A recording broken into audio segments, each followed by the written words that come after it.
হযরত মরিয়ম আলাইহিস সালাম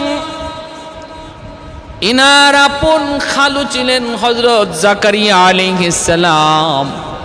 তিনি তো বাইতুল মুকদ্দাসের মুতাওয়াল্লি ছিলেন। মরিয়ম আলাইহিস সালামের বাবা ইমরান, তিনি ছিলেন বাইতুল মুকদ্দাসের ইমাম। ভাইরা বন্ধুরা, বাইতুল মুকদ্দাসের সাবেক ইমাম ছিলেন, তিনি ইন্তেকাল করলেন। মরিয়ম আলাইহিস সালাম, ওনার বাবা ইমরান, মায়ের নাম হান্না, তারাও নিঃসন্তান ছিলেন, তাদেরও কোনো সন্তান নাই। আল্লাহর কাছে আবদার করেছিলেন, মালিক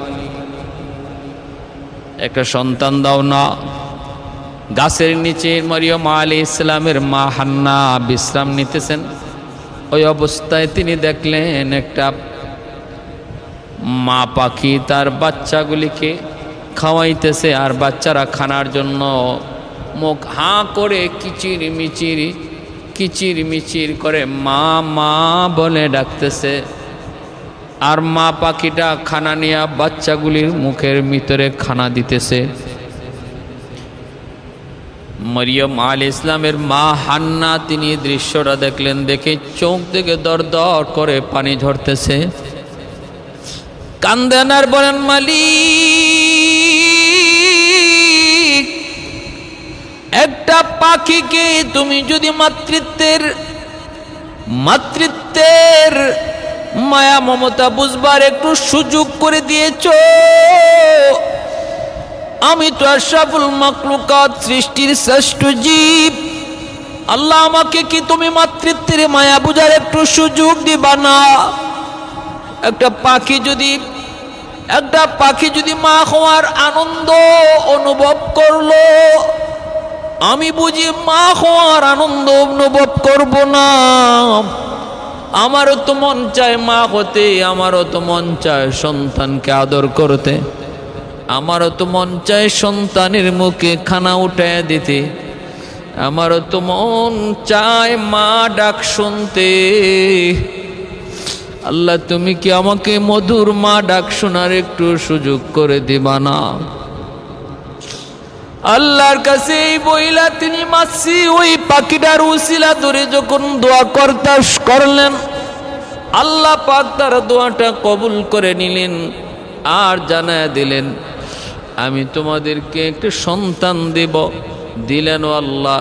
তারা দুজনে নিয়ত করলেন, আল্লাহ যদি সন্তান দাও তোমার ঘর বাইতুল মুকদ্দাসের জন্য ওয়াকফ করে দিব খাদেম হিসেবে।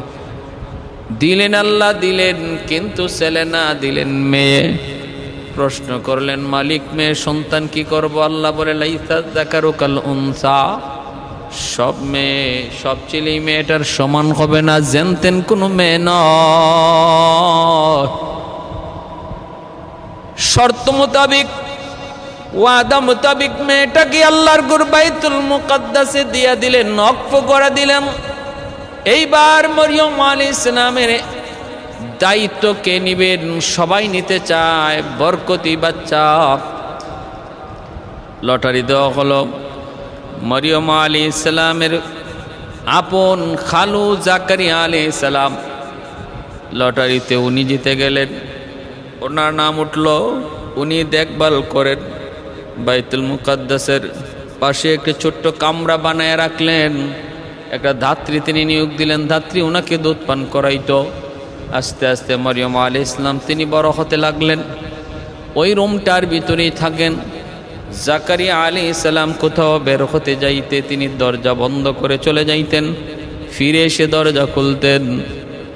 আর মরিয়ম আলাইহিস সালাম তিনি বাইতুল মুকদ্দাসের চাদরগুলি গুছাইতেন, ঝাড়ু দিতেন, পায়ে পরিষ্কার করে রাখতেন। একদিন জাকারিয়া আলাইহিস সালাম তিনি ঘরের ভিতরে ঢুকে দেখেন বেমৌসুমি ফল। যেই ফল ওই যুগে ওই সময়ে পাওয়ার কথা না, সিজনালি ফল আনসিজনে পাওয়া যায়। আমাদের দেশে আনসিজনে কোনো ফল পাওয়া যাবে কয়ে না, কিন্তু তিনি আনসিজনে ফল দেখে জিজ্ঞেস করলেন, মরিয়ম কোত্থেকে আসলো, কিভাবে এই ফল আসলো? তিনি বলেন আমার আল্লাহর পক্ষ থেকে, আমার আল্লাহর পক্ষ থেকে।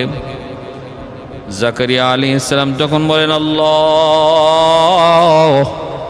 বেমৌসুমি ফল যদি তুমি মরিয়মকে দিতে পারো, আমাকে কেন বেমৌসুমে সন্তান দিতে পারবা না?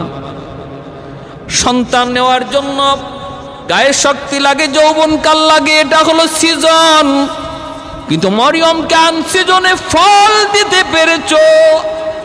আমি আবদার করলাম, মালিক আমার গায়ে শক্তি নাই, সন্তান জন্ম দেওয়ার মতো বয়স নাই, কিন্তু তুমি তো সব পারো, সব পারো। ওয়াল্লাহু আলা কুল্লি শাইইন কাদির। আল্লাহ তুমি সব কিছুর উপরে ক্ষমতাবান। মানুষ যা পারে না তুমি তা পারো, মানুষ যা দেখে না তুমি তা দেখো, মানুষ যা শুনে না আল্লাহ তুমি তা শোনো। আহাদুন লাইসা কামিসলি সামাদুন লাইসা কাফাদলি লিমানিল মুলকু তুগুই তু সাজাওয়ার খুদাই তো খুদাওয়ান্দ ইয়ামিনি তো খুদাওয়ান্দ ইয়াসারি তো খুদাওয়ান্দ জমিনি তো খুদাওয়ান্দ সামাই তো রহিমি তো করিমি তো সামিঈ তো বসিরি তো মুইদ্দি তো মুযিল্লি তো মালিকিল আরশি বজাই। বরি আজ খুরদন ও খুফতন, বরি আজ তোহমতে মরদন, বরি আজ বিম উমিদি, বরি আজ রঞ্জ বালাই। ভাইরা বন্ধুরা জন্য বলতেছিলাম, একটু মনোযোগ দিয়ে খেয়াল করে শোনো আল্লাহর গোলাম। এ ভাই, আল্লাহ পাক দোয়া কবুল করে নিলেন। সাথে সাথে আল্লাহ পাক রব্বুল আলামিন জানায় দিলেন, তুমি একজন সুসন্তান, সন্তানের সুসংবাদ গ্রহণ করো। সন্তানের সুসংবাদ গ্রহণ করো, যার নাম হবে ইয়াহইয়া। যার নাম কি? ইয়াহইয়া। আল্লাহ পাক জাকারিয়া আলাইহিস সালামকে সন্তানের সুসংবাদ দিলেন এবং নামও শুনিয়ে দিলেন। মরিয়ম আলাইহিস সালামের মার দোয়া আল্লাহ কবুল করেছিলেন গাছের পাখির উসিলায়, আর জাকারিয়া আলাইহিস সালামের সন্তান আল্লাহ কবুল করেছেন মরিয়ম আলাইহিস সালামের কাছে বেমৌসুমি ফলের উসিলায়। দুজনে দুটা জিনিসের উসিলা ধরে আল্লাহর কাছে দোয়া করেছেন। বুকের চোখের পানি ঝরায়া, হৃদয় থেকে চোখের পানি ঝরায়া আল্লাহ পাক উসিলা ধরে কবুল করে নিয়েছেন। এজন্য আমার আপনারও উসিলা তালাশ করা উচিত। ওয়াবতাগু ইলাইহিল ওয়াসিলা, আল্লাহ নিজে বলেছেন ওসিলা বেশি বেশি তালাশ করো। বন্দেগী করবো আল্লাহর, হুকুম মানবো আল্লাহর, কিন্তু ছোটোখাটো উসিলাগুলাকে আমরা উসিলা বানায় রাখবো। বাইরা বন্ধুরা মনে রাখবারে আল্লাহর গোলাম, একটা ছোট্ট হাইওয়ানকে তুমি আদর করেছো, যত্ন করেছো, মায়া করেছো, তার উপরে জুলুম হচ্ছে, তুমি জুলুম থেকে তারা বাঁচাইছ, এটাও নাজাতের জন্য বহুত বড় উসিলা হয়ে যেতে পারে। একজন মানুষ বিপদে পড়ছে, বিপদগ্রস্ত মানুষটাকে আমি উদ্ধার করলাম, এটাও নাজাতের উসিলা হয়ে যাইতে পারে। অন্ধ একটা মানুষ রাস্তা পার হতে পারে না, আমি তারে পার করায় দিলাম, আমার নাজাতের উসিলা হওয়ার জন্য যথেষ্ট। যদি আমার জীবনের ফরজ ওয়াজিব এই বিষয়গুলো ঠিক থাকে, বাইরা বন্ধুরা জন্য বলতেছিলাম, ইমান যদি তোমার খাঁটি হয়, আমলের ভিতরে ফরজ ফরজিয়াত ওয়াজিবাত যদি সহি থাকে, বাইরা নফল বন্দেগী যদি কমও থাকে, মানুষের খাদমত করার দ্বারা, বিপদগ্রস্ত মানুষের বিপদ থেকে উদ্ধার করার দ্বারা বহু মানুষ আল্লাহর তৈরি জান্নাতের মেহমান হয়ে যাবে। আল্লাহর তৈরি জান্নাতের মেহমান হয়ে যাবে। এজন্য ভাইরা বন্ধুরা, জাকারিয়া আলাইহিস সালাম মরিয়ম আলাইহিস সালামের কাছে বেমৌসুমি ফল দেখে উসিলা ধরে তার আল্লাহর কাছে দোয়া করছেন, আল্লাহ দোয়া কবুল করে নিছে। এই সন্তান হলেন ইয়াহইয়া। সেই ইয়াহইয়া আলাইহিস সালাম দুনিয়াতে আগমন করলেন। জাকারিয়া আলাইহিস সালাম অত্যন্ত বার্ধক্য, স্ত্রী বন্দা, তিনিও একদম বার্ধক্য। সাপ্তাহিক মাসিক অসুস্থতা যেটা আছে এটাও বন্ধ ছিল। কিন্তু আল্লাহ সন্তান দিবেন জানানোর পরে মাসিক অসুস্থতা হলো। তারপরে জাকারিয়া আলাইহিস সালাম আর ওনার বিবি মিলন হলো, আল্লাহ পাক ওই মিলনের পরে সন্তান দিলেন, ইয়াহিয়া আলাইহিস সালাম দুনিয়াতে আসলেন। কিন্তু সব সময় শুধু আল্লাহর ভয়ে কান্দেন, আল্লাহর ভয়ে কান্দেন। হাসি আনন্দ বলতে ইয়াহিয়া আলাইহিস সালামের নাই, শুধু আল্লাহর ভয়ে কান্দেন। আল্লাহ পাক পবিত্র কোরআনের ভিতরে ইয়াহিয়া আলাইহিস সালামের ব্যাপারে আল্লাহ পাক বলেছেন, নারীদের প্রতি তার কোনো আসক্তি থাকবে না, তিনি উম্মতের সরদার হবেন, তিনি উম্মতের সরদার হবেন এবং নারীদের প্রতি তার আসক্তি থাকবে না। আল্লাহ পাকের ভয় ভীতি তার অন্তরে এত বেশি থাকবে, সর্বদা কান্না করেন আল্লাহর কাছে। তারা জানতে চাইলেন, মালিক সন্তান তো দিলা কিন্তু হাসি নাই, কথাবার্তা কম কয়ে খালি কান্দে। আল্লাহ পাক জাকারিয়া আলাইহিস সালামকে বললেন, জাকারিয়া এমন সন্তানই আমি আল্লাহ বেশি পছন্দ করি, যে আমার প্রেমে আমার ভালোবাসায় শুধু কাঁদবে। জাকারিয়া আলাইহিস সালাম বক্তৃতা দিতেন, ইয়াহিয়া আলাইহিস সালাম বাবার কথা শুনে তিনি কাঁদতে কাঁদতে অস্থির হয়ে যাইতেন জান্নাত জাহান্নামের কথা শুনলে। ভাইরা বন্ধুরা, এত আল্লাহর পাগল, এত আল্লাহর প্রেম, এত আল্লাহর মহব্বত তার অন্তরে ছিল ইয়াহিয়া আলাইহিস সালামের। দেখতে শুনতে অনেক সুন্দর, সুঠাম দেহের, কারণ নবী তো নবী, যাকে আল্লাহ নবী বানায় তিনি ওই যুগের সবচেয়ে সুন্দর হয়। কেন তাকে হত্যা করা হলো, কারণটা কি? কারণটা হলো রওয়ায়াতে এসেছে, দামেস্কের রাজা হাদ্দাদ ইবনে হাসার, এক রওয়ায়াতে এসেছে তার ছেলেকে সে বিয়ে করাইলো, সুন্দরী মেয়ে, পুত্রবধূ বানাইল। এই পুত্রবধূর সাথে সাথে তার ছেলের সুন্দর সম্পর্কই চলছে, ভালোবাসা মহব্বত দিন দিন বাড়তেছে। কিন্তু কোনো এক কারণে দুজনের ভিতরে একটু ঝগড়া লাইকা সে তার স্ত্রীকে তালাক দিয়ে দিছে। মহব্বতের ভিতরে এমন অ্যাক্সিডেন্ট ঘটেনি না, ঘটে না? নর্মাল স্বাভাবিক আমাদের সমাজও এমন ঘটে। তালাক দেওয়ার সময় হুঁশ থাকে না, তালাক দেওয়ার পরে পাগল হয়ে যায় আবার আনার জন্য। তালাক দেওয়ার আগে এক পাগল, তালাক দেওয়া হয় আরেক পাগল। তালাক দেওয়ার আগে পাগল কয় তালাক দিব, দিতে দিতে 100 তালাক, 200 তালাক, নানিরে সহ দাদিরে সহ গোষ্ঠী সহ তালাক।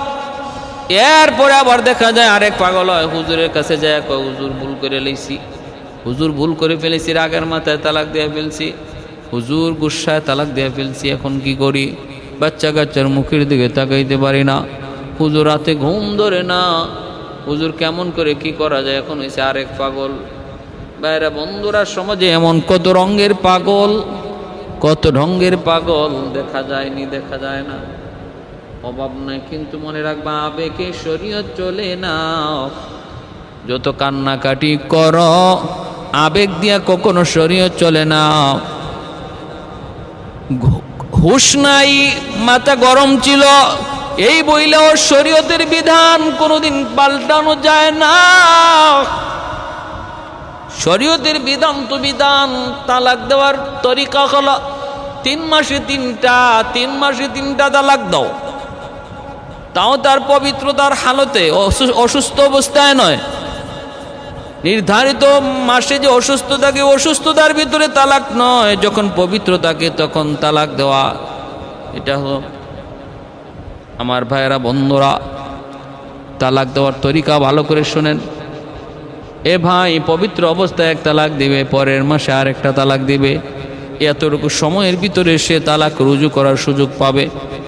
যদি বুঝে ভুল হয়ে গেছে, হায় সংসার ভাঙা ঠিক হবে না, এতগুলা সন্তান, আমার বাচ্চাগুলাকে কে পালবে? এই বাচ্চাগুলার মায়ায় হয়তো বুঝ ফিরে আসবে। স্ত্রীকে যদি টান দেয় অথবা তার কাছে যায়, তালাক এমনি উড্ড হয়ে যায়, 1 তালাক।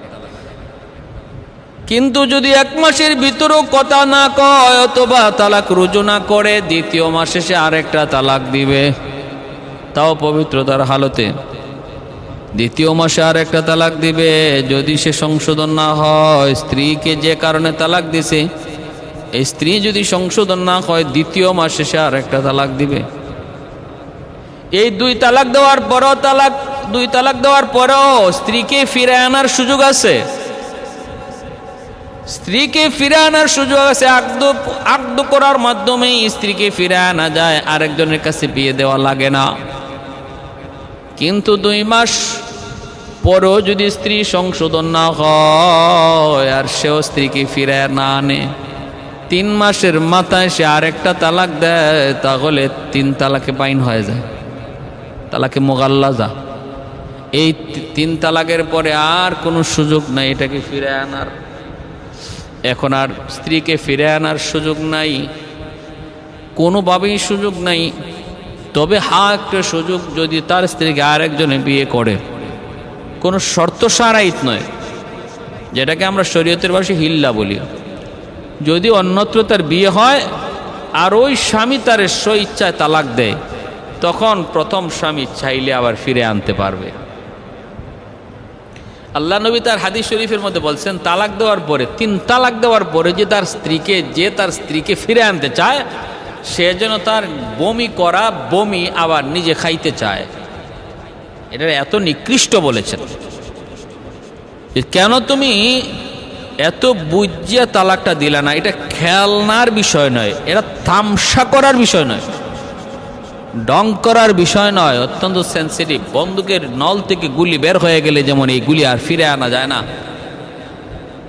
তীরের ধনুক থেকে তীর বের হয়ে যাওয়ার পর যখন আর তীর ফিরে আনা যায় না, ঠিক তেমনি 3 তালাক মুখ থেকে বের করার পর অথবা পর্যায়ক্রমে 3 মাসে 3টা তালাক দেওয়ার পরে, অথবা একই মঞ্চে একই জায়গায় বসে একসাথে 3 তালাক দেওয়ার পরে যেন ধনুক থেকে তীর ছুটে যায়, এটাকে ফিরে আনার আর কোনো সুযোগ নাই। আল্লাহ নবী বলেন, এরপরেও যদি কেউ ফিরে আনতে চায়, স্ত্রী আনতে চায়, সেজন্য তার নিজে বমি করে আবার বমি খাইতে চায়। একজন মানুষ তার বমি খাওয়াটা যতটা নাপছন্দ মনে করে, আল্লাহ নবী বুঝাইলেন তালাকপ্রাপ্ত স্ত্রীকে ফিরে আনা এতটাই নাপছন্দ মনে করো, তাহলে চলবো কেমন? আমার বাচ্চাগুলি এখন কেউ বাচ্চাগুলির চিন্তা আগে করলা না কেন?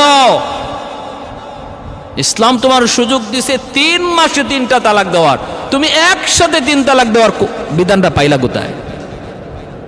এই জন্য হযরত ওমর রাদিয়াল্লাহু তাআলার জমানায় যে একজনে 100 তালাক দিছিল, উনি 3টা তালাক বলতে 100টা কেন দিছো? গুসায় দিছি।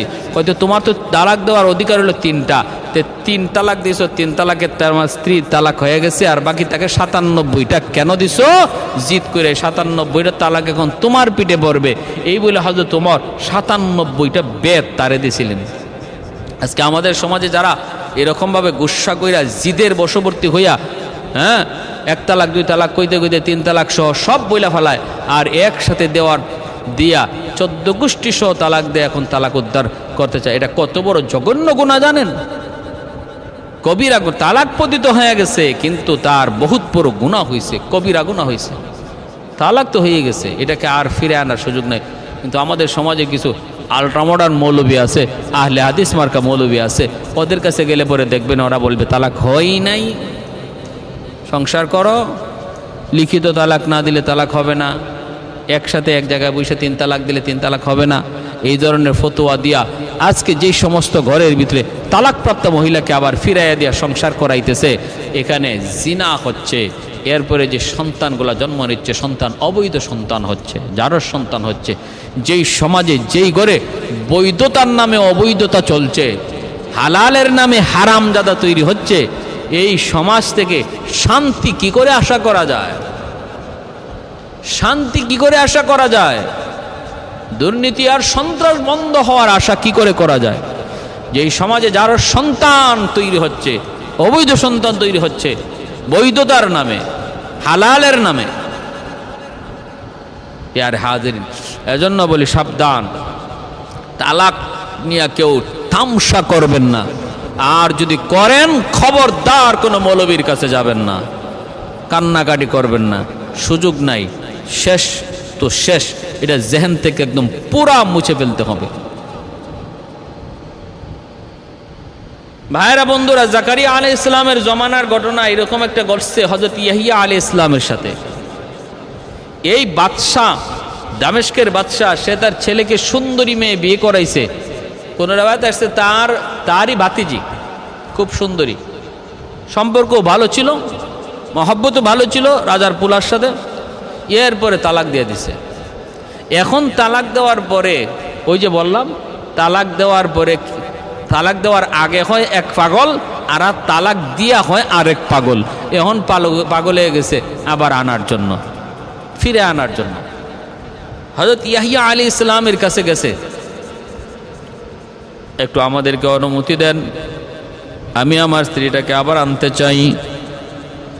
ইয়াহইয়া আলাইহিস সালাম তখন বলতেছেন, অসম্ভব, এর শরীয়তে কোনো এর বৈধতা নাই। আনতে যদি হয় তাহলে হিল্লা করা লাগবে, অন্যত্র তার বিয়ে হবে, তারপরে তারে আনতে হবে। ভাইরা বন্ধুরা, এই বইলা তিনি যখন নিষেধ করে দিলেন অসম্ভব হবে না, এই কথাটা বাদশাহ এবং বাদশার ছেলে এবং পুত্রবধূ সবার গায়ে লাগলো, মেনে নিতে পারলো না। ওই তো বাদশাহ সিদ্ধান্ত নিল ওনাকে হত্যা করার। ভাইরা বন্ধুরা, হত্যা করার জন্য সিদ্ধান্ত নিয়ে নিল। এমনকি ওই সুন্দরী মেয়ে,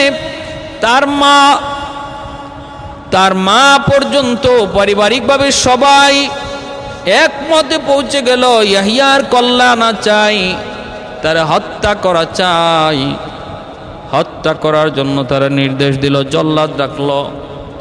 ভাইরা বন্ধুরা, এইগুলো একটা কারণে। আরেকটা রাওয়ায়াতের মধ্যে এসেছে ওই বাদশাহ, সে একটা বাদশাহ নিজেই একজন সুন্দরী নারী বিয়ে করলো, যেই নারীটার আরেকটা বিয়ে হয়েছিল, আর ওই আগের স্বামীর তরফের একটা সুন্দরী মেয়ে আছে। এবার দেখা গেল রানী সে তার দ্বিতীয় যে রাজার কাছে বিয়ে বসছে, এই রাজার কাছে তার আগের তরফের মেয়েটারও বিয়া দিতে চায়। নিজেও স্ত্রী হয়েছে, আগের তরফের মেয়েটারও নিজের স্বামীর কাছে বিয়া দিতে চায়, সতীন বানাইতে চায়। ইয়াহইয়া আলাইহিস সালাম চরম বাধা দিলেন। তিনি বলেন এটা অন্যায়, এটা হারাম। খেপে গেল, রানীও খেপে গেল। বিশাল একটা অনুষ্ঠানের ভিতরে বাদশাহ যায় হাজির। ওই বাদশাহ রানীর আচরণে খুশি হয়ে রানীকে বলল, তুমি যা চাইবা আমি তোমাকে তাই দেব। রানী তখন বলতেছে, আমি জাকারিয়ার পুত্র ইয়াহইয়ার রক্ত চাই। বাদশাহ বলতেছে, এটা ছাড়া অন্য কিছু বলো, এটা ঠিক হবে না। বলে, না, এটা ছাড়া আমার আর কিছু না, এটাই আমি চাই। তাহলে বাদশাহ বলল, ঠিক আছে, তাহলে এটাই হবে। এগুলো এক রেওয়ায়াত। তখনই জল্লাদ নিযুক্ত করলো ইয়াহইয়া আলাইহিস সালামকে হত্যা করার জন্য। ভাইরা বন্ধুরা, আর একটা রেওয়ায়াত হলো ইয়াহইয়া আলাইহিস সালাম খুব সুন্দর, বাদশার বউ রানী নিজেই ইয়াহইয়া আলাইহিস সালামের প্রেমে পড়ে গেল। ইয়াহইয়া আলাইহিস সালামের প্রেমে পড়ে গেল, কুপ্রস্তাব দিল। ইয়াহইয়া আলাইহিস সালাম তিনি নাকচ করে দিলেন। আল্লাহ পাক এতটাই পবিত্র একজন নবী তাকে বানাইলেন, কোনো নারীর প্রতি তারা কোনো আকর্ষণই ছিল না। কুপ্রস্তাব দিল, রানী চরিত্রহীনা ছিল, কিন্তু আল্লাহর পয়গম্বর তিনি তো তার সাথে বিন্দু পরিমাণ কোনো অন্যায় কাজে যাইতে রাজি না। কারণ সমস্ত নবীদেরকে আল্লাহ কুদরতি হাতে হেফাজত করেছে। ইউসুফ আলাইহিস সালামকে আল্লাহ পাক হেফাজত করেছে জুলাইখার হাত থেকে। কেমনে কয়? কুদরতি হাতে। ইউসুফ আলাইহিস সালাম দৌড় দিলেন, দরজার কিনারায় পৌঁছার আগে আল্লাহ দরজা খুলে দিলেন, কারণ তার অন্তরে ইয়াকিন ছিল আমার আল্লাহ সব পারে, আল্লাহ দরজা খুলে দিবে। আল্লাহ কয়, বান্দা আনা ইনদা বি আবদি জন্নি, আনা ইনদা জন্নি আবদি বি, আমার বান্দা আমার সাথে যেই পরিমাণ ধারণা রাখি, যেমন ধারণা রাখে আমি তার সাথে এমন আচরণ করি। টাস টাস করে দরজা খুলে গেল, 7টা গেট খুলে গেল। ইউসুফ আলাইহিস সালাম বের হয়ে আসলেন। আল্লাহ পাক নবীদেরকে এরকম ভাবে কুদরতি ভাবে হেফাজত করেন। ইয়াহইয়া আলাইহিস সালামকে আল্লাহ পাক চরিত্রহীনা দুশ্চরিত্রা নারীর হাত থেকে আল্লাহ হেফাজত করলেন, কিন্তু এই নারী সে তো খেপে গেল, ভিতরে ভিতরে অনেক খেপা। ওই অনুষ্ঠানের ভিতরে বাদশাহ যখন বলল, রানী তুমি কি চাও? সে বলে, জাকারিয়ার পুত্র ইয়াহিয়ার মাথা চাই। কয় এটা স্যার আর কিছু বলো? কয় না আর কিছু না, এটাই চাই। কয় তাহলে ঠিক আছে, জল্লাদ পাঠিয়ে দিল। ভাইরা বন্ধুরা, হযরত ইয়াহইয়া আলাইহিস সালাম তিনি মিম্বরে সিজদারত ছিলেন, জাকারিয়া আলাইহিস সালাম পাশে তিনি নামাজ পড়তেছিলেন। ওই অবস্থায় জাকারিয়া আলাইহিস সালাম নামাজরত আর ইয়াহইয়া আলাইহিস সালাম সিজদারত। জল্লাদ আইসা ঠান্ডা মাথায় সিজদারত অবস্থায় ইয়াহইয়া আলাইহিস সালামের কল্লাটা কাটল, কল্লা আলাদা করে ফেলল। হযরত ইয়াহইয়া আলাইহিস সালাম শহীদ হয়ে গেলেন। জাকারিয়া আলাইহিস সালাম তিনি নামাজরতই ছিলেন। ছেলের শহীদ হওয়ার দৃশ্য দেখার পরও নামাজ ভাঙ্গেন না, কারণ অন্তরে মহব্বত হলো আল্লাহ পাকের। ওয়াল্লাযীনা আমানু আশাদ্দু হুব্বান লিল্লাহ। আল্লাহ পাক বলেন যারা ঈমানওয়ালা তারা আমি আল্লাহকে বেশি ভালোবাসে, মহব্বত করে। ভালোবাসা যদি মোকাবেলায় দাঁড়ায়, সন্তানের ভালোবাসা বাদ দিয়ে আল্লাহর ভালোবাসাকে গ্রহণ করে, স্ত্রীর ভালোবাসা যদি আল্লাহর মোকাবেলায় দাঁড়ায়, আল্লাহকে আগে ভালোবাসে, এমনি ভাবে দুনিয়ার ভালোবাসা যদি আল্লাহর মোকাবেলায় দাঁড়ায়, আল্লাহর ভালোবাসাকে প্রাধান্য দেয়, ইমানদারের লক্ষণ। আল্লাহ বলেন এটা খাঁটি ইমান ওয়ালাদের আলামত, তারা আল্লাহকে বেশি ভালোবাসে। জাকারিয়া আলাইহিস সালাম সিজদারত, তিনি নামাজে আল্লাহর সাথে কথা বলেন, কারণ as-সালাতু মিরাজুল মুমিনিন। নামাজ হলো মুমিনের জন্য মেরাজ। নামাজ হলো মুমিনের নামাজির সাথে আল্লাহ পাকের একটা মহব্বত, আল্লাহ পাকের ভালোবাসা, আল্লাহ পাকের ভালোবাসা। ভাইরা বন্ধুরা, ওই নামাজের ভিতরে তিনি আজ পাইলেন, কিন্তু নামাজ ভাঙলেন না। মেরাজের রজনীতে আমার নবী যখন জাকারিয়া আলাইহিস সালামের সাথে আকাশে দেখা হয় এবং হত্যার বিবরণ নিজে শুনেন, নবী বলেছিলেন আল্লাহ আপনাকে কত বড় ধৈর্য দিয়েছেন। একজন বাবা সন্তানের হত্যার দৃশ্য দেখার পরও কেমন করে স্বাভাবিক থাকে।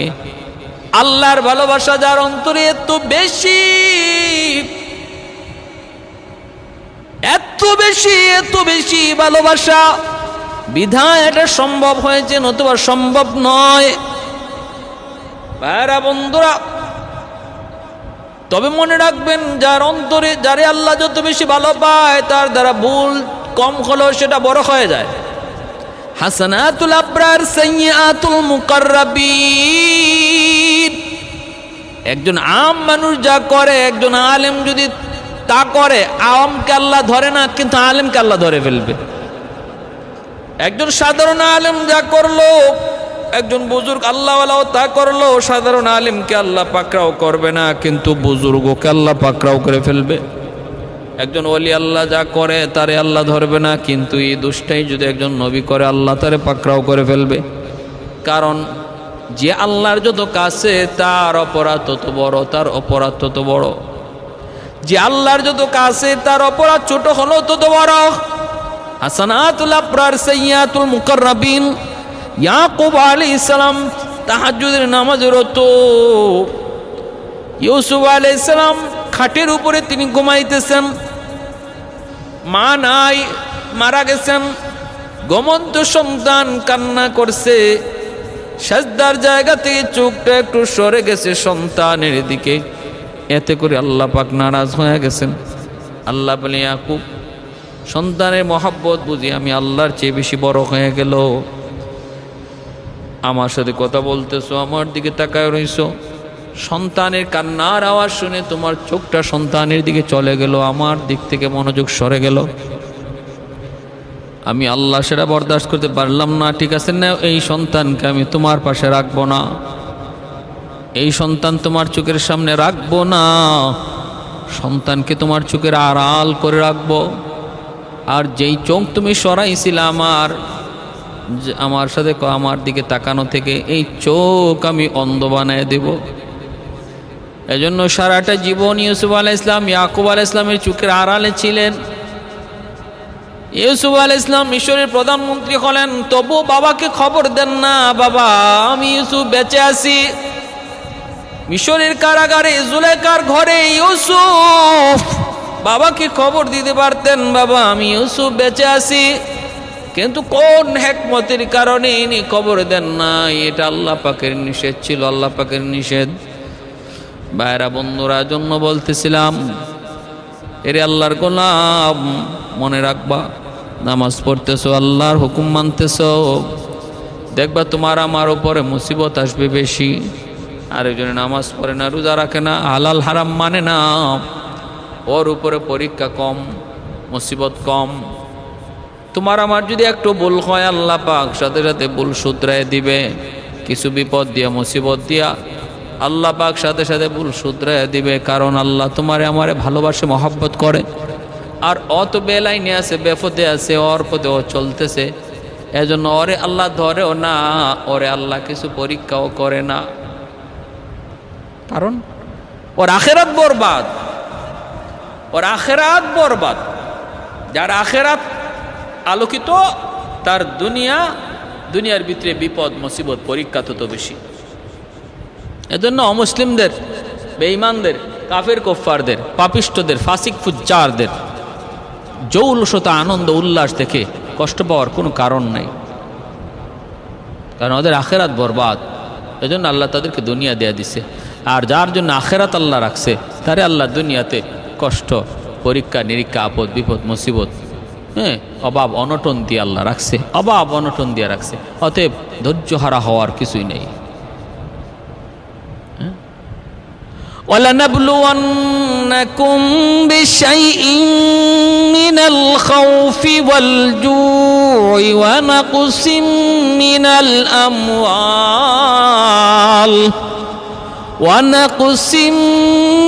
مِّنَ الْأَمْوَالِ وَالْأَنفُسِ وَالثَّمَرَاتِ وَبَشِّرِ الصَّابِرِينَ।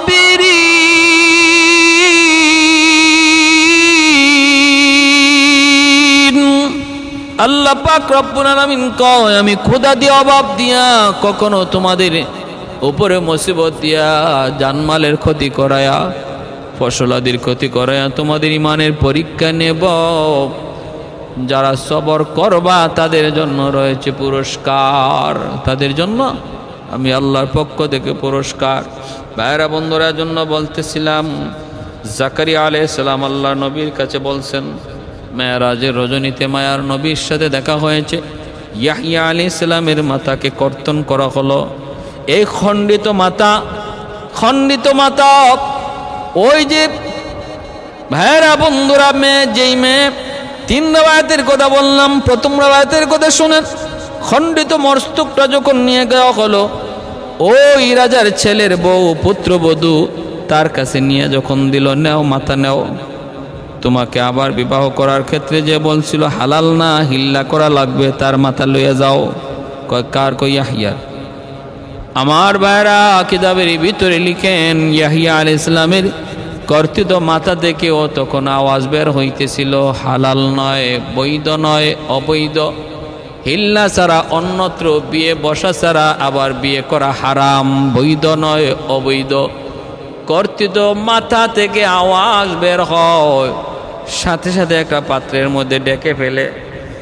এই ঢাকা পাত্রটা লইয়া যখন ওই পুত্রবধূ, ওই রাজার ছেলের বউ নিজের কাছে রাখলো, মেয়ে মার কাছে লইয়া গেল। মার কাছে নেওয়া মাত্রই মারে দেখাইতেছে, মায়ও দেখতেছে, মাথা থেকে আওয়াজ বের হইতেছে, হারাম হারাম হারাম আওয়াজ বের হইতেছে।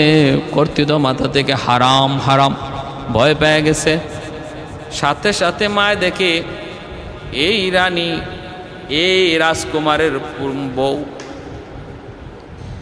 পা জমিনের ভিতরে দেবে গেছে। হায় হায়, পা দেবে গেছে। একটু পরেই দেখা গেল কোমর পর্যন্ত মাটিতে দাপতেছে। এরপরে দেখা যায় বুক পর্যন্ত দাপতেছে, মেয়ে চিল্লাইতেছে, মা আমারে বাঁচাও, মা আমারে বাঁচাও। কিন্তু বাঁচানোর কোনো সুযোগ নাই। আল্লাহ ধরে না, ধরে না, আল্লাহ ধরলে ছাড়ে না, আল্লাহ ছাড় দেয়, ছেড়ে দেয় না। ইন্না বাতুশা রাব্বিকা লাশাদীদ, আল্লাহ পাকের ধরা বড় শক্ত ধরা, কঠিন ধরা। এজন্য আল্লাহ ধরছে, জমিন ধরে ফেলছে। বুক পর্যন্ত যখন দেবে যায়, মা চিল্লাইতেছে, মেয়েও চিল্লাইতেছে। এরপরে মা কইতেছে, রে জল্লাদ, তাড়াতাড়ি করে আমার মেয়েটা জমিনে দেবে যাইতেছে, কিছুই তো আর পাইব না, অন্তত তার মাথাটা রেখে দে। জল্লাদ এক কুবে মাথাটা আলগা করে মাথাটা রেখে দিল। দেখো মাটির ভিতরে নাপতে শুরু করলো। চার কল্লা এনেছে, যেই নবীর কল্লা এনেছে আল্লাহ পাক রব্বুল আলামিনের বদলা দুনিয়াতে তার কল্লাও একই জায়গায় রেখে দিয়েছে। ইয়াহইয়া আলাইহিস সালাম যেই জায়গায় ওনার মাথাটাকে রাখা হলো, দাফন করা হলো, ওই মাটি থেকে উপর দিকে রক্ত উঠত, রক্ত প্রবাহিত হইত। বখতে নসর বাদশাহ ঈসা যখন ৭৫,০০০ ইহুদিকে জবাই করল, ওই রক্ত প্রবাহিত হওয়া বন্ধ হলো। যে ইহুদিরা নবীদের সাথে এত খারাপ আচরণ করেছে, এত খারাপ আচরণ করেছে, জাকারিয়া আলাইহিস সালামের ব্যাপারেও এমন ঘটনা, ওনাকেও হত্যা করেছে এই বনি ইসরাইলের ইহুদিরা। বনি ইসরাইলের নবী অনুসারী যারা, তারা তো ছিল ভালো, কিন্তু এদের ভিতরে যারা মুনাফিক ছিল, এরা ছিল ইহুদি। ভাইরা বন্ধুরা, ৭৫,০০০ ইহুদিকে হত্যা করলো বখতে নসর। আল্লাহ পাক রব্বুল আলামিন প্রতিশোধ নেওয়াইলেন, নবী হত্যার প্রতিশোধ নেওয়াইলেন। রক্ত প্রবাহিত হওয়া বন্ধ হলো, রক্ত প্রবাহিত হওয়া বন্ধ হলো।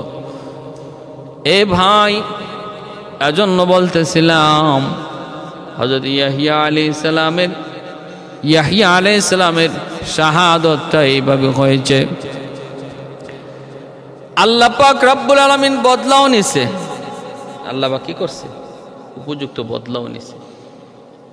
হযরত ইয়াহইয়া আলাইহিস সালামের হত্যা এইভাবে করলো বনি ইসরাইলীরা, কিন্তু বদলা আল্লাহ নিলেন না।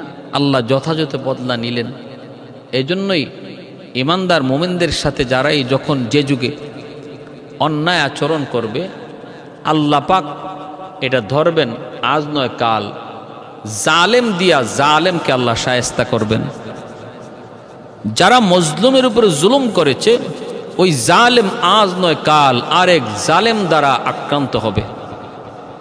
বনি ইসরাইলের ইহুদিরা বড় জালেম ছিল, বহু নবী পয়গম্বরগণকে তারা শহীদ করেছে।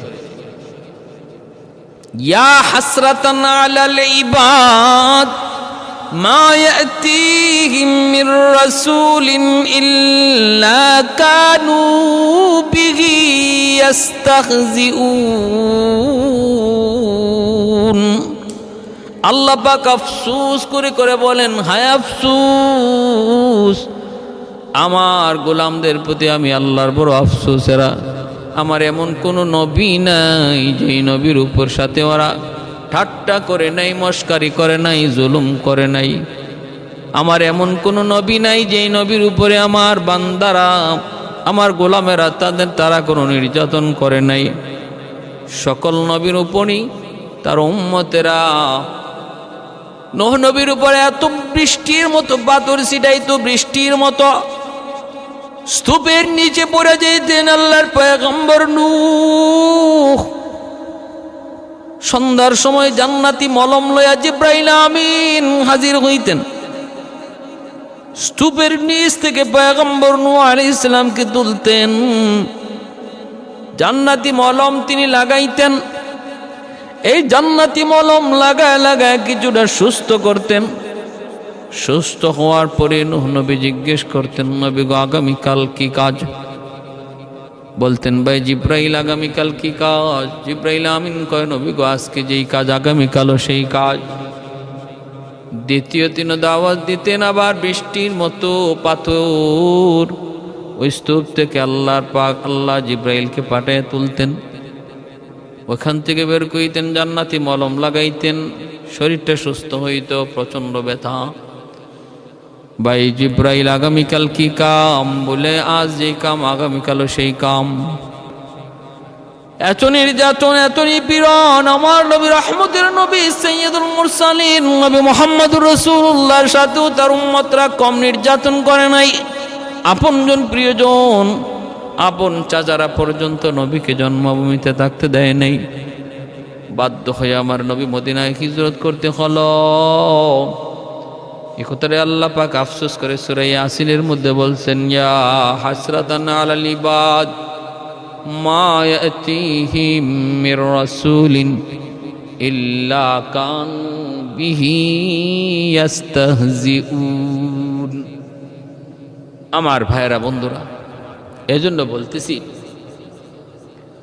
যে ওলি আল্লাহদের সাথে, নবী পয়গম্বরগণের সাথে বেয়াদবি কইরা কখনো কেউ কোনোদিন সার পায় নাই। হয়তো সাময়িক কিছু সুযোগ পাইছে, আজ নয় কাল আল্লাহ তারে ধরছেন। মান আদালি ওয়ালিয়ান ফাকাদ আযানতুহু বিল হারব। হাদিসে কুদসি আল্লাহ নিজে বলেন, আমার ওলির সাথে যারা দুশ্মনী করে, আমার ওলি আল্লাহদের সাথে যারা দুশ্মনী করে, আমার নবী পয়গম্বরগণের সাথে যারা দুশ্মনী করে, এখানে ওলি বলতে আল্লাহর বন্ধু, আল্লাহর প্রিয় বান্দা। আল্লাহ বুঝাইছেন, আমার প্রিয় বান্দাদের সাথে যারা দুশ্মনী করে আমি তাদের সাথে যুদ্ধ ঘোষণা করি। নবীদের সাথে দুশ্মনী আল্লাহর সাথে যুদ্ধ ঘোষণার শামিল। ওলি আল্লাহদের সাথে দুশ্মনী আল্লাহর সাথে যুদ্ধ ঘোষণার শামিল। উলামায়ে কেরামের সাথে দুশ্মনী আল্লাহর সাথে যুদ্ধ ঘোষণা করার শামিল। এজন্য সাবধান। মসজিদের ইমাম, মুয়াজ্জিন, মাদ্রাসার ছাত্র, উস্তাদ, সমাজের উলামায়ে কেরাম, তাদেরকে শ্রদ্ধা করব, সম্মান করব, ইজ্জত দিব। ওলি আল্লাহদেরকে তাজিম করে কথা বলবো, উলামায়ে কেরামের সাথে মহব্বত রাখবো। মনে রাখবা, যদি দুশ্মনী করি, দেখেন যত অন্যায় করেছে আল্লাহ ধরছে, ধরে নাই তা না। সেই জালেম সম্প্রদায় দামেস্কের বাদশার পরিবার, তারা গোটা পরিবারটা ধ্বংস হয়ে গেছে। হ্যাঁ, গোটা পরিবারকে আল্লাহ ধ্বংস করে দিছে। হযরত ইয়াহইয়া আলাইহিস ইসলামের হত্যার প্রতিশোধ নিতে যায়, জাকারিয়া আলাইহিস ইসলামের হত্যার প্রতিশোধ নিতে যায়, গোটা পরিবারকে, রাজ পরিবার আল্লাহ ধ্বংস করে দিছে। প্যারে হাজিরিন, এজন্য শুধু তা নয়, তা পরিবার নয়, যারা সমর্থন করেছিল ইহুদি, তাদের উপরও একের পর এক গজব আর আযাব আসছেই। এক বখতে নসর জালেমের দ্বারাই আল্লাহ ৭৫,০০০ ইহুদিকে একদিনে খতম করাই দিছে। প্যারে হাজিরিন, এজন্য কেউ বুকে এই ধরনের দুঃসাহস দেখানোর চিন্তা কেউ না করি যে আমি পার পেয়ে যাব, আমার উপরে কেউ নাই, আমার ধরার কেউ নাই। মনে রাখবা, প্রত্যেক উপরের উপরও উপর আছে, প্রত্যেক উপরওয়ালার উপরেও উপরওয়ালা আছে। দুনিয়ার তোমার যেখানে উপরওয়ালা শেষ, সেখানে উলামায়ে কেরামের শুরু। উলামায়ে কেরামের শুরু। তোমার যেখানে ফোন করা শেষ, সেখান থেকে উলামায়ে কেরামের ফোন করা শুরু হয় মাত্র। এজন্য ওলি আল্লাহদের সাথে দুশ্মনী করা থেকে আল্লাহ আমাদের হেফাজত করুন। তাদের ভালোবাসা অন্তরে রাখার তৌফিক দান করুন। আমিন। আখির দাওয়ানা আনিল হামদুলিল্লাহি রাব্বিল আলামিন।